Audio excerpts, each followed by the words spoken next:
प्रयागराज में महाकुंभ के दौरान सुबह का समय था और डीएम साहिबा यानी कि जिला अधिकारी खुद मैदान में थी। उनका नाम सीमा अंसारी था। अपने काम के प्रति ईमानदारी और सख्ती के लिए वह जानी जाती थी। इस बार प्रशासन ने कुंभ में सुरक्षा और व्यवस्था के कड़े इंतजाम किए थे। सीमा साहिबा को इस बात की जिम्मेदारी गई थी कि पूरा आयोजन शांति और सुव्यवस्थित ढंग से संपन्न हो। सीमा साहिबा को आमतौर पर सूट या साड़ी में देखा जाता था, लेकिन इस बार उन्होंने अपने धर्म और संस्कृति को ध्यान में रखते हुए हिजाब पहन रखा था। वैसे तो वह इसे निजी समारोहों में पहनती थी, लेकिन आज का दिन खास था। वह गंगा घाट पर निरी के लिए आई थी और हिजाब के साथ हल्के रंग का कुर्ता पहना हुआ था।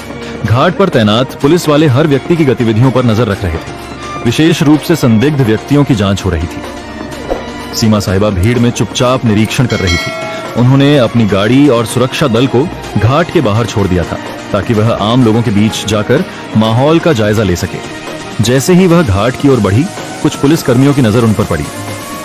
एक कांस्टेबल ने अपने सीनियर से कहा, सर वह महिला संदिग्ध लग रही है। देखो वह अकेली घूम रही है और उसके कपड़े भी थोड़े अलग लग रहे हैं। सीनियर इंस्पेक्टर ने दूर से देखा और हामी भरते हुए कहा, ठीक है, उसे रोककर पूछताछ करो। किसी भी अनजान व्यक्ति को ऐसे नहीं छोड़ सकते। सीमा साहिबा इस बात से अनजान थी कि पुलिस वाले उन्हें संदिग्ध समझ रहे हैं। जब वह घाट के पास रुकी और एक छोटे बच्चे से गंगा जल के बारे में बात करने लगी, तभी दो पुलिसकर्मी उनके पास आ गए। मैडम आपको यहाँ क्या करना है?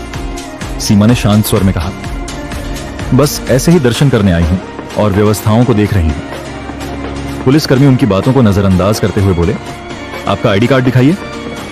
सीमा ने मुस्कुराते हुए जवाब दिया, आईडी कार्ड तो मेरे पास है, लेकिन आप यह क्यों पूछ रहे हैं? यह सुनकर पुलिसकर्मी थोड़ा सख्त हो गए। आप आईडी नहीं दिखाएंगी तो हमें आपसे पूछताछ करनी पड़ेगी।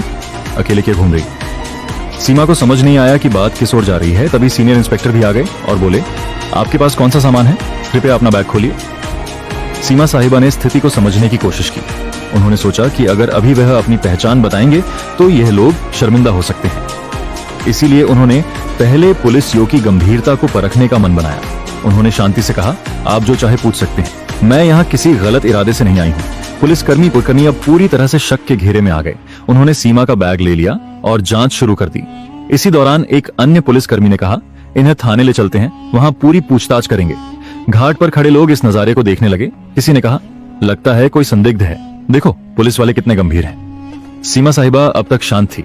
उन्होंने तय किया कि वह अब भी अपनी पहचान नहीं बताकर स्थिति को और आगे बढ़ने देंगी। सीमा को थाने ले जाया गया। वहां इंस्पेक्टर ने उनसे सवाल जवाब शुरू कर दिए। आप कहां से आई हैं?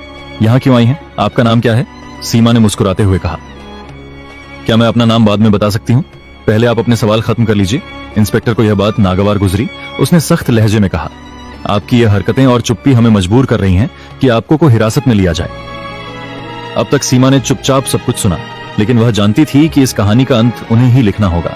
उनके चेहरे पर कोई घबराहट नहीं थी, बल्कि एक अलग ही आत्मविश्वास झलक रहा था। थाने में माहौल गर्म हो चुका था।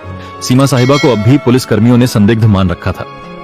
सीनियर इंस्पेक्टर ने बाकायदा उन्हें एक कुर्सी पर बिठाया और आसपास के पुलिस कर्मियों को निर्देश दिया, इनसे सख्त से पूछताछ करो। जब तक पूरी जानकारी न मिले इन्हें यहां से जाने मत देना। सीमा साहिबा को यह सब थोड़ा मजेदार लग रहा था। वह सोच रही थी कि पुलिस का यह कड़ा रवैया उनकी व्यवस्था का ही हिस्सा है और यह देखना उनके लिए किसी अनुभव से कम नहीं था। हालांकि यह बात भी समझ में आ रही थी कि अब समय आ गया है कि वह अपनी असली पहचान जाहिर करें। इंस्पेक्टर ने एक और सवाल किया, आपके पास महाकुंभ में घूमने की अनुमति है या नहीं? सीमा ने हल्की मुस्कान के साथ जवाब दिया, मैंने अनुमति ली है, लेकिन शायद आप मुझे पहचान नहीं पा रहे हैं। इंस्पेक्टर का गुस्सा बढ़ता जा रहा था। पहचान, हमें आपकी पहचान से मतलब नहीं है। सीधे सीधे अपनी आईडी दिखाओ और यह का गोलमोल जवाब देना बंद करो। सीमा अब भी अपनी जगह पर शांति से बैठी थी। तभी उन्होंने अपने बैग से पानी की बोतल निकाली और पूछा, क्या यहाँ पानी मिलेगा या खुद पीने के लिए लाना होगा? यह सुनकर एक कांस्टेबल झुंझला गया। मैडम ये कोई पिकनिक स्पॉट नहीं है, आप जवाब दे वरना ये नरमी हम और नहीं दिखाएंगे। सीमा साहिबा ने आखिरकार कहा, अच्छा चलिए आपको अपनी पहचान बताती हूँ, लेकिन इसके बाद आप अपनी टीम को बताना कि पहले किसी के साथ ऐसा व्यवहार ना करें। यह सुनते ही इंस्पेक्टर को थोड़ा झटका लगा। उसने सीधा सवाल किया, कौन हो तुम और किस अधिकार से हमें सिखाने की बात कर रही हो? सीमा ने अपने बैग से अपना आईडी कार्ड निकाला और मेज पर रख दिया। उस कार्ड पर साफ लिखा था, सीमा अंसारी, जिला अधिकारी। हरिद्वार। इंस्पेक्टर का चेहरा सफेद पड़ गया। वहां मौजूद अन्य पुलिसकर्मी भी एकदम चुप हो गए। कांस्टेबल, जो अभी तक सबसे ज्यादा बोल रहा था, धीरे धीरे पीछे खिसक गया। इंस्पेक्टर ने कार्ड उठाकर देखा और उसे बार बार पलटा। आप डीएम साहिबा हैं? सीमा ने शांतिपूर्वक कहा, जी हाँ। और मुझे लगता है अब आप समझ गए होंगे कि मैंने अपनी पहचान पहले क्यों नहीं बताई। मैं सिर्फ ये देखना चाहती थी कि आप लोग अपनी ड्यूटी कितनी ईमानदारी और सतर्कता से निभाते हैं।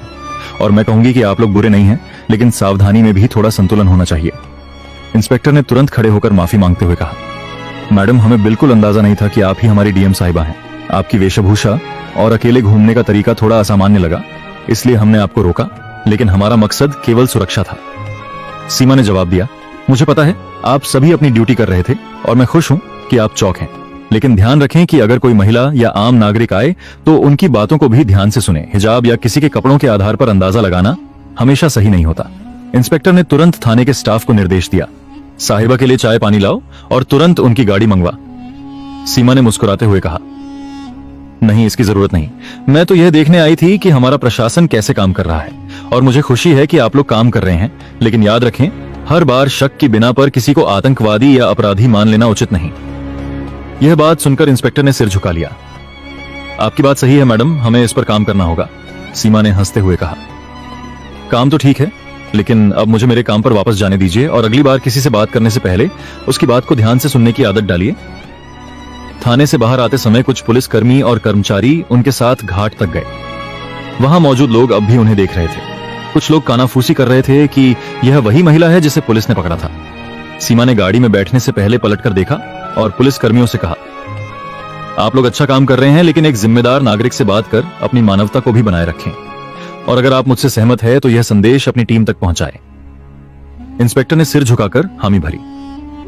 जरूर मैडम, यह हमारी तरफ से एक सीख रही। थाने की घटना के बाद सीमा साहिबा घाट पर वापस लौट आई।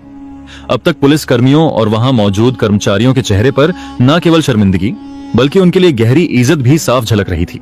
हालांकि सीमा ने इस घटना को ज्यादा तूल नहीं दिया और अपने काम पर ध्यान केंद्रित किया। घाट पर लोग अब भी उन्हें देख रहे थे।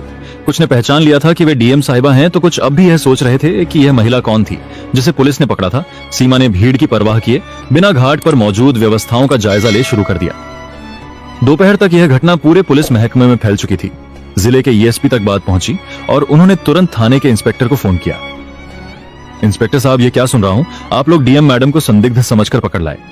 इंस्पेक्टर ने हिचक चाहते हुए जवाब दिया, सर, गलती हो गई। उनकी वेशभूषा और व्यवहार की वजह से शक हुआ, लेकिन मैडम ने हमें समझाया और हमें अपनी गलती का एहसास कराया। एसपी ने कड़े लहजे में कहा, सावधा, ठीक है, लेकिन अगली बार ऐसा कुछ हुआ तो इसका अंजाम भुगतने के लिए तैयार रहना। अब तुरंत अपने स्टाफ को इस मामले पर संवेदनशीलता से काम करने की ट्रेनिंग दो। इंस्पेक्टर ने हामी भरी और ठान लिया कि अब से वह और उनकी टीम हर दिग्गज को इंसानियत के साथ ट्रीट करेंगे।